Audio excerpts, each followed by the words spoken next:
আল্লাহর হাবিব মা আয়েশা সিদ্দিকা রাদিয়াল্লাহু তাআলা আনহা থেকে হাদিস খানা বর্ণিত বন্ধু, আল্লাহ রাব্বুল আলামিন আমার রাসূল জানিয়ে দিয়েছেন বন্ধু। মা আয়েশা বললেন আমার রাসূল রমজান মাসের পরে সবচেয়ে বেশি যে রোজা রেখেছেন সেই রোজা হলো বন্ধু লাইলাতুল বরাতের মাস, তার মানে শবে বরাতের রোজা। জোরে জোরে কোন সুবহানাল্লাহ। শবে বরাতের মাসে রাসূল বেশি বেশি করে বন্ধু রোজা রেখেছেন। এখন আপনি আমি রোজা রাখতে বললে কো রোজা নাই? কথা বলেন না কেন? আমি আপনাদেরকে বলে দিতে চাই, যেই ব্যক্তি শাবানের চাঁদের 15 তারিখ, কত তারিখ? যেই ব্যক্তি শাবানের চাঁদের 15 তারিখ একটা মাত্র রোজা রাখবে রে, আমার রাসূল জানিয়ে দিয়েছে জাহান্নামের আগুন কখনোই তাকে টাচ করবে না। তাহলে আপনি রাসূলেরটা মানবেন নাকি কাঠ মোল্লারটা মানবেন? কথা বলেন না কেন? আরে বেটা, জাতের কাঠ দিয়ে বানাইছেন, এটা কি মাদার গাছ দিয়ে বানাইছে? মাদার গাছের কাঠ কি কোনো কাজে লাগেনি? অকাজের কাঠ দিয়ে লাগাইছে, জন্য জবান দিয়ে অকাজের কথা বের হয় বেশি। ঠিক কিনা বলেন? ও বন্ধু, যিনি রাহমাতাল লিল আলামিন, তিনি যদি রমজান মাসের পরে সবচেয়ে বেশি রোজা যদি শবে বরাতে রাখতে পারে, তাহলে আপনি আমি গুনাহগার আরো বেশি রাখা দরকার। কিন্তু আমরা তো দুর্বল উম্মত, আমাদের কষ্ট হবে, আমাদের পেরেশানি হবে। এই জন্য আমাদেরকে অল্প সময় ইবাদত করে বেশি সওয়াব হাসিল করার সুযোগ দিয়েছেন। এই জন্য রাসূল বলেছেন বন্ধু শাবানের চাঁদের 15 তারিখে একটা রোজা রাখো, তাহলে তোমাকে জাহান্নামের আগুন কখনোই টাচ করবে না। বন্ধুরে আমার, লাইলাতুল বরাতের মাসে ওই লাইলাতুল বরাতে বন্ধু মা আয়েশা সিদ্দিকা রাদিয়াল্লাহু তাআলা আনহা মধ্য রজনীতে রাসূলকে খুঁজে পাচ্ছে না বিছানায়। কোথায় গেল গো আমার প্রাণের রাসূল? কোথায় হারিয়ে গেল গো আমার রাসূল? মা আয়েশা চিন্তা করতেছে অন্যটা, আমি সেটা বলবো না, খারাপ কোনো কিছু না। মা আয়েশা চিন্তা করতেছে অন্যটা, কিন্তু বন্ধু রাসূলকে খুঁজতে শুরু করলেন। মধ্য রজনীতে রাত্রি গভীরে মা আয়েশা রাসূলকে খুঁজে খুঁজে পায় না। খুঁজতেছে কোথায় গেল গো আমার প্রাণের রাসূল। খুঁজতে খুঁজতে খুঁজতে খুঁজতে গিয়ে বন্ধুকে দেখলেন আমার রাসূল জান্নাতুল বাকিতে জিয়ারত করতেছে। জোরে জোরে বলেন না সুবহানাল্লাহ। ও বন্ধু, আপনার আমার প্রাণের নবী, যার চরিত্র ছিল শ্রেষ্ঠত্ব, ও বন্ধু, যার চলার মধ্যে ছিল সবচেয়ে সততা, যাকে বেঈমান কাফেররা পর্যন্ত আল আমিন মানতে বাধ্য হয়েছে, ওই নবী যদি লাইলাতুল বরাতের রজনীতে জিয়ারত করতে পারে, তাহলে দাদু ভাই আপনারা বলেন আমাদের জিয়ারত করার দরকার আছে না? আপনারা করবেন তো? রাত্র গভীরে চলে যাবেন কবরের পাড়ে। ও বন্ধু, কবরবাসীর জন্য দোয়া করবেন। আল্লাহর হাবিব বলেছেন এই যে লাইলাতুল বরাতের মাস, এই যে লাইলাতুল বরাতের চাঁদ, তোমরা বেশি বেশি করে ওই 15 তারিখে কি করো? বেশি বেশি করে তোমরা কোরআন তেলাওয়াত করো, বেশি বেশি করে তোমরা দরুদ পড়ো, বেশি বেশি করে তোমরা ওয়াজ নাসিহত করো, বেশি বেশি করে তোমরা কবর জিয়ারত করো, বেশি বেশি করে বন্ধু লাইলাতুল বরাতে তোমরা ও বন্ধু নামাজ পড়ো। জোরে জোরে কোন সুবহানাল্লাহ। কেন আমরা বেশি বেশি করে লাইলাতুল বরাতে আমরা এত আমলগুলো করব বন্ধু? আমার দিকে তাকান। আল্লাহ রাব্বুল আলামিন, ও বন্ধু, আল্লাহ রাব্বুল আলামিন হাদিস শরীফের মধ্যে এসেছে বনি নাজার, বনি কাল, বনি রবি, তিনটা বংশের, কয়টা বংশের? তিনটা বংশের মধ্যে যতগুলো বকরি এবং ভেড়া আছে রে, তার সম পরিমাণ মানুষকে আল্লাহ রাব্বুল আলামিন এই লাইলাতুল বরাতের রজনীতে ক্ষমা করে দিবে। বনি রবি, বনি নাজার, বনি কালব, কয়টা গোত্র? আরো জোরে বলেন। হাদিস শরীফের মধ্যে যে কিতাব প্রমাণ করেছে, ও বন্ধু, কম পক্ষে 20,000 বকরি ভেড়া। কত? কম পক্ষে 20,000 বকরি ভেড়া বন্ধু ছিল। আপনি আমি তো একটা ছাগলের গায়ে কত পশম গণনা করতে পারবো না। কথা বলেন, পারবো নি? কখনো পারবো না। তাহলে 20,000 বকরি ভেড়ার পশম গণার তো কোনো সুযোগ নেই। তার মানে বোঝা যায় ওই লাইলাতুল বরাতের রাত্রিতে আল্লাহ রাব্বুল আলামিন বেশুমার অগণিত মানুষকে আল্লাহ ক্ষমা করে দিবে। জোরে জোরে বলেন সুবহানাল্লাহ। আর জোরে বলেন না সুবহানাল্লাহ। ও বন্ধু, আপনারা যে পারেন লাইলাতুল বরাতের রজনীতে তাহাজ্জুদ পড়বেন, যে পারেন বন্ধু সালাতুত তাসবিহ পড়বেন, যে পড়বেন বন্ধু সালাতুল খায়র পড়বেন, ও বন্ধু যে পারবেন সে সালাতুল হাজতের নামাজ পড়বেন। কারণ বন্ধু আমার দিকে তাকান, এই লাইলাতুল বরাতের দিন 15 তারিখে যখন সূর্য যখন পশ্চিম আকাশে ডুবে যাবে, ও বন্ধু সন্ধ্যা যখন ডানা মেলে দিবে, রহমতের ফেরেশতারা আপনাকে আমাকে ডাকতে থাকবে। দুনিয়ার আকাশ পর্যন্ত তারা নেমে আসবে, এসে বলতে থাকবে ওরে আল্লাহর বান্দা তোমরা কোথায় আছো রে? যারা অসুস্থ আছো আল্লাহর কাছে দরখাস্ত করো, আল্লাহ সুস্থ করে দিবে। যারা অভাবে আছো আল্লাহর কাছে দরখাস্ত করো, আল্লাহ অভাব দূর করে দিবে। জোরে জোরে কন্যা সুবহানাল্লাহ। যারা অপরাধী আছো আল্লাহর কাছে ক্ষমা চাও, আল্লাহ তোমাদেরকে ক্ষমা করে দিবে। জোরে জোরে কন্যা সুবহানাল্লাহ। কি করে দিবে? ক্ষমা করে দেবে। সূর্য যখন তার মানে কোন তারিখ? 3 তারিখে। কত তারিখ? আগামী কি বার? মঙ্গলবার। 3 তারিখ কি বার পড়ে? আগামী মঙ্গলবার পড়ে। আপনাদেরকে বলবো একটা রাখার কথা হাদিস এসেছে, যদি পারেন আরো বেশি রাখবেন। সুবহানাল্লাহ কইতেন না? রোজা রাখলে কি লস আসেনি? এই যে মোল্লারা বলে নামাজ পড়া যাবে না, হালুয়া রুটি খাওয়া যাবে না, অন্য সব সময় বৈধ, শুধু শবে বরাত আসলে অবৈধ কেন? প্রশ্ন আসে না? যে বলবে এটা খাওয়া জায়েজ না, এটা খামসি দিয়া ধরবেন, ধইরা বলবেন তুমি কোন কিতাব থেকে পেয়েছো, কত নম্বর খণ্ড থেকে পেয়েছো, হাদিসের রাবি কি, কত নম্বর হাদিস আমাকে একটু বলে দাও। দেখবেন লুঙ্গিটা গোজ দিয়ে বন্ধু আপনাকে ছেড়ে পালিয়ে যাবে, কারণ এটা কোরআন হাদিসের কোনো দলিল নেই, এটা তাদের জাস্ট চাপা। কারণ দলিল দেওয়ার মতো ক্ষমতা নাই। কারণ কি জানেননি? আল্লাহর কাছে পছন্দের কাজ হলো আজান দিলে সময় মতো তুমি নামাজ পড়ে নাও। পরিচিত হোক অপরিচিত হোক, মুসলমানকে দেখা মাত্রই তুমি সালাম দিয়ে দাও। আর যদি পারো রে মানুষকে একটু বেশি বেশি করে খাওয়াও। সুবহানাল্লাহ বলেন না? শুধু খাওয়া না, আমার রাসূল বললেন তোমরা যখন তরকারি রান্না করো ঝোল একটু বাড়িয়ে দিও, যেন তুমি তোমার পাশের ঘরের গরিবকে একটু দিতে পারো। ও বন্ধু, এটা যে কোনো খাবার হতে পারে। আপনি হালুয়া রুটি খান, নাইলে গোস্ত রুটি খান, নাইলে বিরিয়ানি খান, আপনিও খান, অন্যজনকে খাওয়ান, এটাকে নাজায়েজ বলার মতো কোনো দুঃসাহস কোনো ব্যাপার নাই। যে বলবে শুধু জাস্ট চাপা।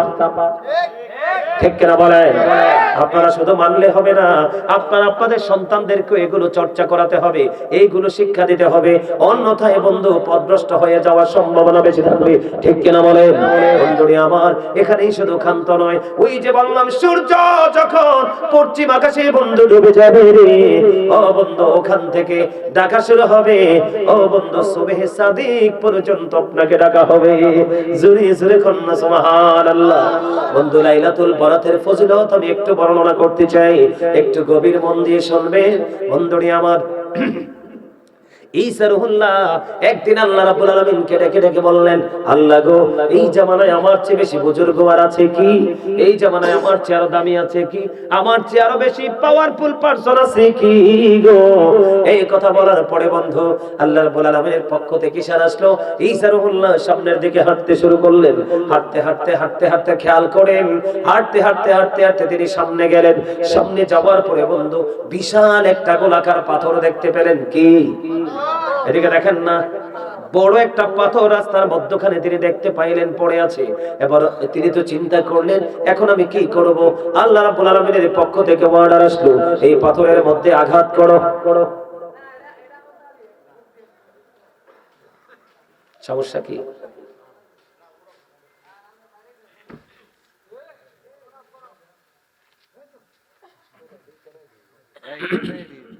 চলে গেছে, চলে গেছে। ওয়াজ যদি মন দিয়ে না শুনেন তাহলে কেমনে হইব? আপনাদের যথেষ্ট মনোযোগ আছে, এই মুহূর্তে আবার মনোযোগটা সরে গেছে। মনোযোগ সরানো যাবে না তো। আমি বললাম এটা ক্লাস, শুরু থেকে শেষ পর্যন্ত কি আছে ব্রেইনে করে বাড়ি নিয়ে যেতে হবে। আজকের পর থেকে সারা জীবন এটা ব্রেইনে সেটআপ দিতে হবে। এখনই যদি আপনি উদাসীন হন তাহলে নিতে তো পারবেন না, আর না নিতে পারলে তো এখানে এসে বসে কোনো লাভ কি? ঈসা নবী, ঈসা নবী আমাদের নবীর আগে যিনি পৃথিবীতে ছিলেন, ঈসা রুহুল্লাহ, তিনি এমন একজন নবী ছিলেন মরা মানুষ চিন্তা করতে পারত। সুবহানাল্লাহ বলেন না?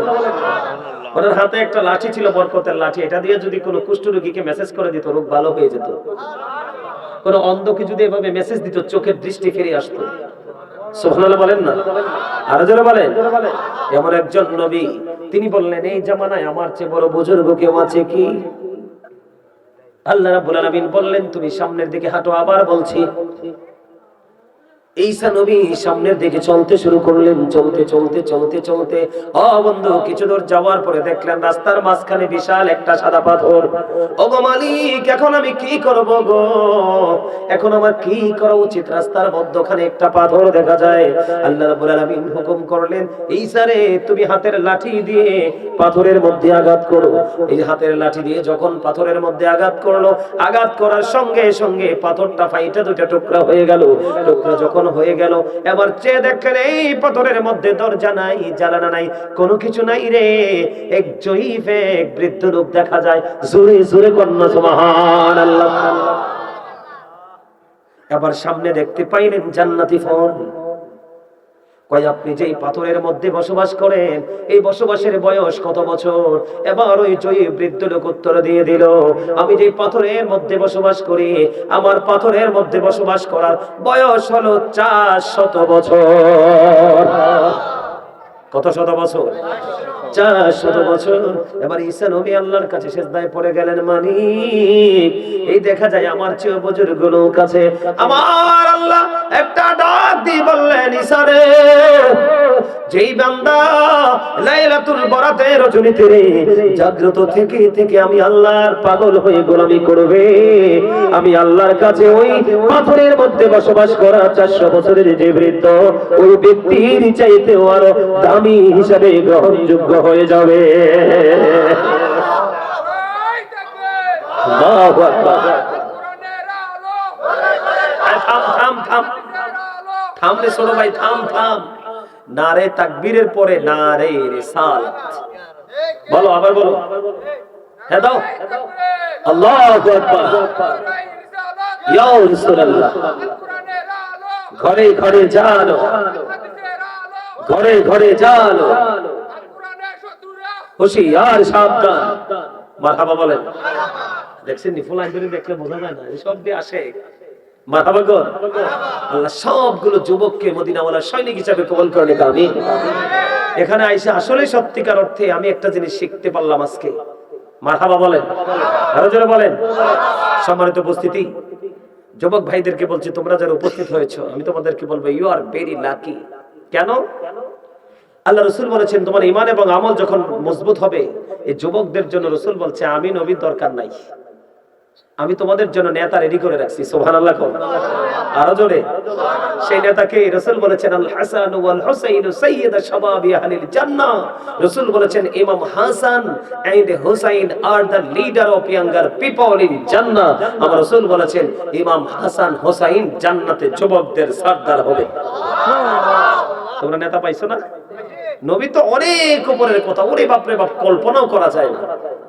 রাসূল এত দামি নিয়ামত আমাদের জন্য, যেটা কোনো কিছুর বিনিময়ে পাওয়া যাবে না, একমাত্র ঈমান প্রেম দিয়া পাওয়া। ঠিক কিনা বলেন? এই জন্য তোমাদেরকে বলি, শবে বরাত মানবা তো? যেই মোল্লা কইব শবে বরাত নাই, তুমি কইবা তোর ঈমানও নাই। কথা বল না কেন? কি নাই?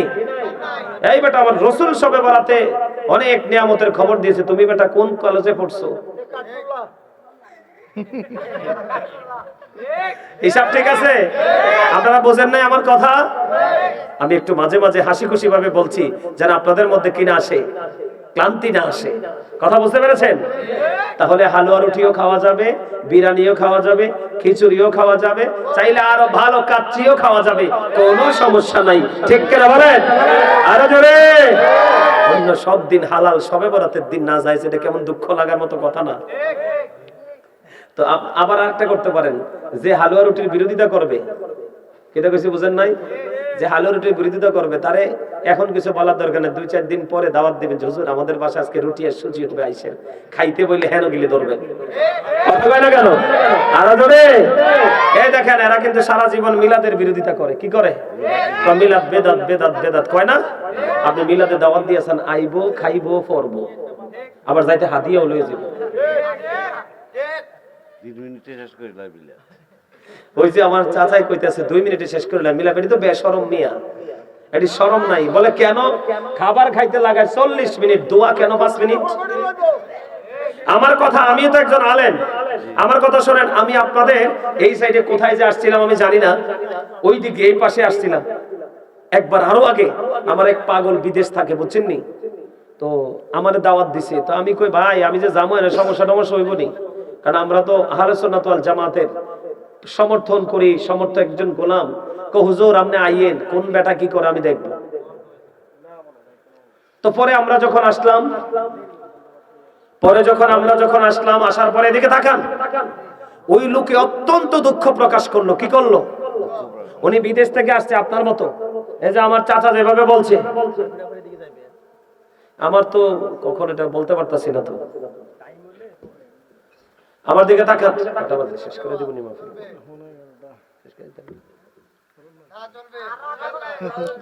আচ্ছা ঠিক আছে, করবো, ঠিক আছে। আমার দিকে তাকান, আমি কি বলি এদিকে শোনেন। আমার কথা কিন্তু আমি বাস্তবতা থেকে বলছি। তো লোকটা যে কাতার থেকে আসলো, লোকটা আপনার গরু, মুরগি, খাসি এত ভিআইপি আয়োজন করছে। তার বাবা মার মৃত্যুবার্ষিকীতে আমাকে দাওয়াত দিছে, ওনার পুরো পরিবার আমার ভক্ত। তা আমি আবার কারো বাড়িতে খাই না, এটা কুদ্দুস ভাই জানে। আমার জীবন আমি মাছ গোস্ত খাই নাই, বুঝছেন? আমার জীবন আমি মাছ গোস্ত খাই নাই। আমি বাহিরের টোটাল পানিও খাই না। আমি মদিনা, মক্কা মদিনা জিয়ারত করতে গেছি, খাবার নিয়ে গেছি বাংলাদেশ থেকে, বুঝছেন নি? এটা আমার ক্রেডিট না, এটা আমার একটা তাকওয়া, এটা আমার একটা সাধনা। আমি সারা জীবন শাকসবজি খাইয়া এই পর্যন্ত বাচ্চা রয়েছি। মাছ গোস্ত কোন, গরু কোন, খাসি কোন, হাঁস কোন, আমি কোনো মাছ কোনো কিছু নাই, আমার সব আলাদা। তো আমি তো খাই না, অনেক অনেক আয়োজন করছে। তো আমি আইসা অনেক লং টাইম মিলাদ পড়লাম। আপনাদের মতো মুরব্বীরা এত খুশি হয়েছে, মুরব্বীরা বলতেছে হুজুর আজকে মনে হয় যে কলিজা ঠান্ডা হয়েছে হুজুর, আপনারা কোথায় থাকেন? মানে ওনাদের মুরব্বীদের মনে অনেক দুঃখ, আমার সাথে অনেক কথা বলতে চাইছে। আমার সময় না, আমি জুমা পড়ে আসছিলাম।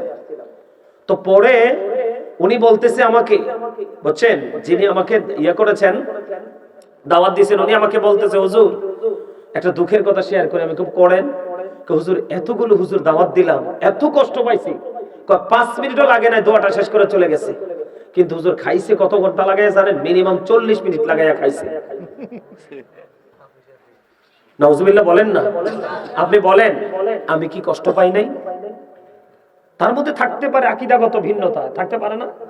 সে এক দল, আমি এক দলের, তার মধ্যে আকীদাগত ভিন্নতা থাকতে পারে, কিন্তু একজন আলেম তো। তো তোমরা কেন এই ট্র্যাডিশন চালু করছো? কয় হুজুর আর জীবনে কি করব না, এরকম মডার্ন মোল্লাকে দাওয়াতও দিব না, খাওয়াবো না। এই তো এই মোল্লার কারণে তো। এই শোনেন, এই কথাগুলো আপনাদেরকে বলা দরকার। আমার দিকে তাকান, আমার দিকে তাকান, এই কথাগুলো একটা বলা দরকার। ঠিক আছে চাচা বসেন, ঠিক আছে বসেন, আমি একটু বলতেছি। কেউ হাসবে না, দয়া করে সিরিয়াসলি নেন। আমি আগেও বলেছি, আগের যুগে 4-5 গ্রাম খুঁজে একটা আলেম পাওয়া যাইতো। কথা বলেন, রহমতের অভাব ছিল না। আর এখন মোল্লা ঘরে ঘরে জাল মারলে চালেও আটে না, এত বেশি মোল্লা বার হইছে, কিন্তু রহমত খুঁজা পাওয়া যায় না। সমস্যা কোথায়? এখানে না? আপনারা বলেন সমস্যা কোথায়? এদিকে দেখান, সমস্যা তাহলে কথা কই না, চুপ তাই না। আমি একটু কথাটা কইয়ে নেই। এই যে উনি বললেন আপনি যে দাওয়াত খাওয়াবেন, আপনার বাবা মার মৃত্যুবার্ষিকী উপলক্ষে একটু দাওয়াত খাওয়াবেন, কি করবেন? এখানে আশেপাশের গরিবদের হক আছে না? কথা কয় না কেন? একটু আগে যে একটা হাদিস বলছি আপনি শোনেন নাই, যে রাসূল বলছেন নরমালি যদি তুমি ঘরে রান্না করো, ঝোল একটু বাড়াইয়া দিও, তুমি যেন তোমার গরিব দুঃখীকে দিতে পারো। তাহলে আপনি এত বড় আয়োজন করবেন, বাড়িতে গরু জবাই করবেন, মহিষ জবাই করবেন, কুরমা ফালাও আয়োজন করবেন, এগুলো কি গরিবদের হক নাই? তারা কি খেতে মন চায় না? চায়। গেল এটা। আপনার মধ্যে আত্মীয় স্বজন আছে না? একটা উসিলায় তো আত্মীয় স্বজন একত্রিত হয়, প্রেম ভালোবাসা ভাগাভাগি হয়, হয় না? তো এখন নোয়াখালী কোন জায়গায় ধরেন বেশি দিন হয় না, একটা এক্সাম্পল দেই তাহলে আপনারা বুঝে যাবেন। আমাকে ফোনে যেটা বলছে আর কি, এক ভক্ত আর কি, ওনার স্বামী নাই, মুরব্বী, একবারে মুরব্বী মহিলা। তো উনি মানে আমার কাছ থেকে জানতে চাইছে যে হুজুর এখানে আমাদের কিছু এই মোল্লা বের হইছি, বাচ্চা বাচ্চা মোল্লা, এডি কয় এডি বলে খাওয়ানো যাইতো না, বেদাত। হুজুর তো ডরাইতেছি। আমি কি আপনার কি বেকুব? কেন এটা বেদাত হবে আমাকে বলেন। তো যাই হোক, পরে অনেক কথা হইলো। পরে ওনার সাথে আমি কথা বললাম, হুজুর আমি একটা কাজ করছি। আমাকে কি করছেন? আমি যখন হুজুরদেরকে দাওয়াত দিতে গেলাম, আমার ঘরে আইসা দাওয়াত খাইতে, এরা বলতেছে না আপনার ঘরে আইসা দাওয়াত খাওয়ানো তো এটা বেদাত।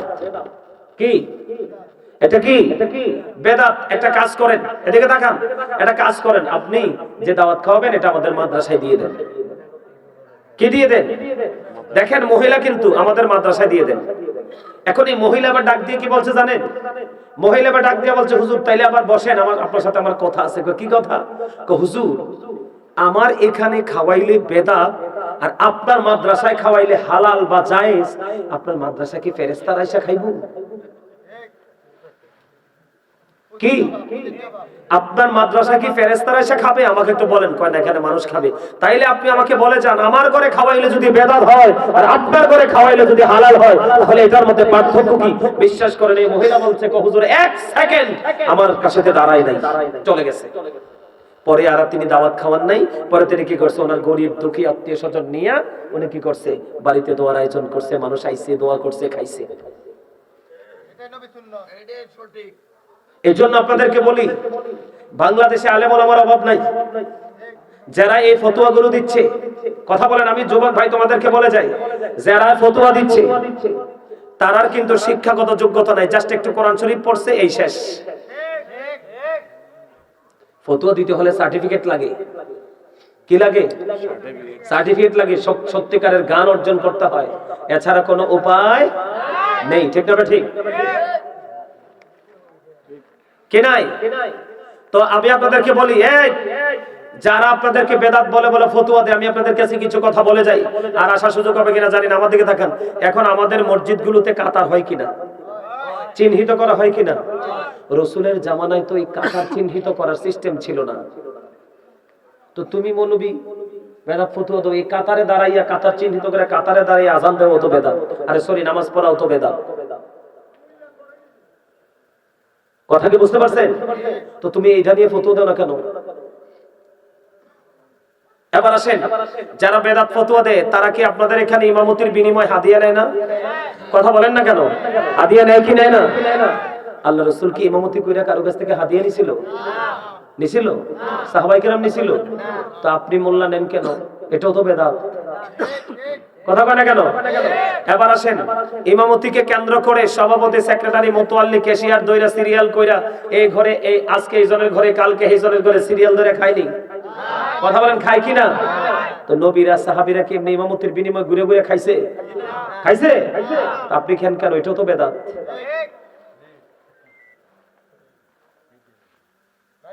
কথা বুঝতে পারছেন? এই যে আপনি মসজিদে ফ্যান লাগাইলেন, আমার নবী ফ্যান দেখে গেছে? কি দাও এসি দেখছে? কথা বলেন না কেন?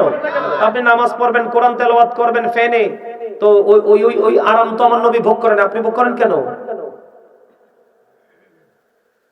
কথা বুঝতে পেরেছেন? এবার আসেন, এই এদিকে তান। এই যে মাইক, নবী কি সাহাবায়ে কেরামের সামনে মাইক দিয়ে ওয়াজ করছে? হ্যাঁ? আপনি মাইকে বসে সামনে সামনে ওয়াজ করেন কেন? ওটা তো বেদাত। আমার নবীজিকে এরকম সামিয়ানা টাঙ্গাইয়া স্টেজ কইরা এত সুন্দর করে কি সাহাবীরা ওয়াজ শোনাইছিল? তা আপনি করেন কেন? আসেন কেন? আপনি বেদাত বললে এখানে, ও এখানে মজা আছে, তো আসলে টাকা মিলে। কথা বলে কেন? আরে জোরে! এগুলো ফাজলামি, ইসলাম নিয়ে তামাশা। এগুলো কি করা যাবে না? বিশ্বাস করা যাবে না। মিলাদ পড়লে বেদাত। তুমি যে 3 তলার উপরে আরেক বেড়ার বিল্ডিং এ যে মাদ্রাসা দিছো, এটা কি রাসূল করছিল? সাহাবীরা করছিল? মাদ্রাসার নামে মানুষের বাচ্চাদের কাছ থেকে মাসে মাসে বেতন নিচ্ছ, টাকা নিচ্ছ, এটা কি আছে? কিতাবে আছে? এটা কি রাসূল করে গেছে? তো ওটাও তো বেদাত। মিলাদ পড়াইয়া, দোয়া করাইয়া, মিষ্টি দিলে, তাবারক দিলে যদি বেদাত হয়, তো তোমার মাদ্রাসায় বাচ্চাদেরকে এক বেলা খাওয়াইলে তো টাকা লাগে, ওইটা তো টাকা খরচ করে হয়, এটাও তো বেদাত। ওইটা দি বলো না, কারণ নিজের বেলায় হইলে হালাল, আরেকজনের বেলায় হইলে বেদাত। হিসাব কি বুঝতে পারছেন? হিসাব কি ক্লিয়ার? আর বেশি বোঝার লাগবো? এদিকে তাকান, বেশি বেশি করে নফল ইবাদত করবেন, বেশি বেশি করে সুন্নাত নামাজ পড়বেন। সুন্নাত ছাড়া ফরজ, ইচ্ছা করে সুন্নাত ছেড়ে দিয়া ফরজ পড়ে ওয়াজিব পড়ে কোনো লাভ নাই। বুঝে নিতে হইব, আপনি যদি রাসূলকে জুদা করেন, আপনাকে আল্লাহ জুদা করে দিবে। আর আপনি রাসূলকে আপন করে নিয়ে আপনি কাজ করেন, আল্লাহ আপনাকে আপন। কথা কি বুঝতে পারছেন আমার বন্ধুরে? আমার দিকে তাকান, আমি কি বলে দিতে চাই বন্ধু? ছোট্ট করে শোনেন বন্ধু, তাদের বক্তব্য শুনবেন না। এই মোল্লাদের কারণে দুনিয়ার মধ্যে এত গজব, এত অশান্তি বন্ধু। ঘরে ঘরে বাড়ি বাড়ি নারীরা পুরুষরা বন্ধু আমল করা বন্ধ করে দিয়েছে। এই জন্য আমি আপনাদেরকে বলে যাই, আমল কোনোদিনও পথভ্রষ্ট হয় না, আমল কোনোদিনও বন্ধু ধ্বংস হয় না। আমল করলে কোনোদিন তার ইজ্জত কমে না, বরং বাড়ে। আরো জোরে বলেন। আমি বন্ধু কমন যে 5 ওয়াক্ত নামাজ, এটার কথা বলছি না। আমি 5 ওয়াক্ত নামাজ ছাড়া অন্য আদার্স যে ইবাদত, এটাও এগুলোর কথা আমি বলি। বন্ধুরে আমার, ফজরের নামাজ আপনি পড়লেন, আমার দিকে তাকান। ফজরের নামাজ পড়ার পরে আপনি ঘুমালেন না, না ঘুমিয়ে আপনি জানামাজে বসে থাকলেন অথবা মসজিদে বসে থাকলেন, দরুদ পড়লেন, কোরআন তেলাওয়াত করলেন, করতে করতে করতে করতে বন্ধু সূর্য পশ্চিম আকাশে উঠে গেল। ও বন্ধু, সূর্য যখন পশ্চিম আকাশে উঠে গেল, তখন আপনি একটা নামাজ পড়লেন। ওই নামাজের নাম কি জানেননি? ইশরাকের নামাজ। কিসের নামাজ? কথা বলেন না কেন? কিসের নামাজ? ইশরাকের নামাজ। আল্লাহর হাবিব সরকারে মদিনা, ও বন্ধু, তিনি বলে দিয়েছেন, তুমি যদি ইশরাকের নামাজটা পড়তে পারো, আল্লাহ রাসূল জানিয়ে দিয়েছেন রে ও বন্ধু, তোমার আমল নামায় পরিপূর্ণ একটা উমরা এবং একটা হজের সওয়াব দেওয়া হবে। আমল করাতে আপনি ঠিক ঠকছেন না, জিতছেন। বন্ধুরে আমার, ওই ইশরাকের নামাজের পরে আরেকটা নামাজ আছে, সূর্য পশ্চিম আকাশে হেরে যাওয়ার আগ পর্যন্ত। এটাকে বলা হয় দোহার নামাজ, আবার এটাকে সাস্তের নামাজ বলা হয়। রাসূল বলেছেন এটা 2 রাকাত থেকে 12 রাকাত পর্যন্ত পড়া যায়। সূর্য পশ্চিম আকাশে হেরে যাওয়ার আগ পর্যন্ত পড়ো। 2 রাকাতও পড়তে পারবা, 4 রাকাতও পড়তে পারবা, সর্বোচ্চ 12 রাকাত পর্যন্ত পড়তে পারবা। আল্লাহর হাবিব সরকারে মদিনা তিনি বলে দিয়েছেন, তুমি যদি এই দোহার নামাজটা পড়তে পারো, তোমার এই অঙ্গের মধ্যে 360টা পার্টস আছে, জয়েন্ট আছে। আল্লাহ রাসূল বলেছেন তোমার ওই 360টা পার্টসের জয়েন্টের সাদকা আদায় হয়ে যাবে।